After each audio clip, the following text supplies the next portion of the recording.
विधानसभा विरोधी पक्षनेता निवड करण्याकरता म्हणून एकूण सदस्य संख्येच्या 10% सदस्य संख्या लागते असं अनेक वर्ष सांगितलं जात होतं।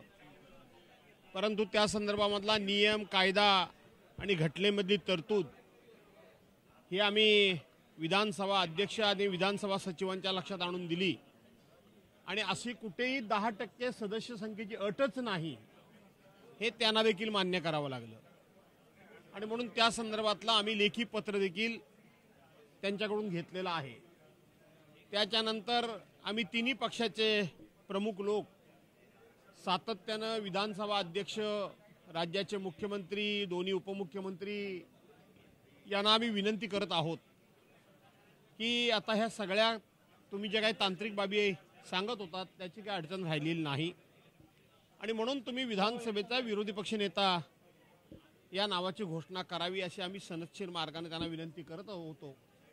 परंतु हे सरकार काय किंवा अध्यक्ष काय त्या बाबतीत निर्णय घ्यायला तयार नाहीत आणि म्हणून आज आम्ही तिन्ही पक्षांनी एकत्र बसून या संदर्भामध्ये कोणता पवित्रा घ्यायचा याची आम्ही चर्चा आज करणार आहोत।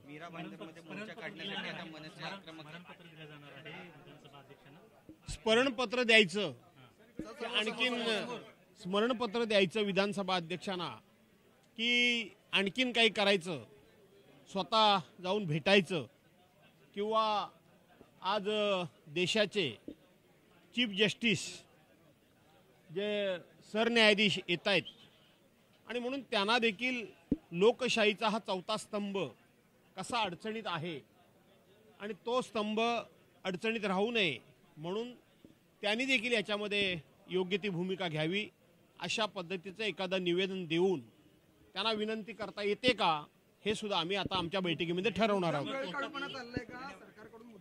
हे काय आता राहिलेलं आहे काय? हो, आम्ही प्रयत्न तो करणार आहोत की न्यायाधीशांच्या समोर सुद्धा ही कैफियत मांडण्याचा आम्ही प्रयत्न करणार आहोत।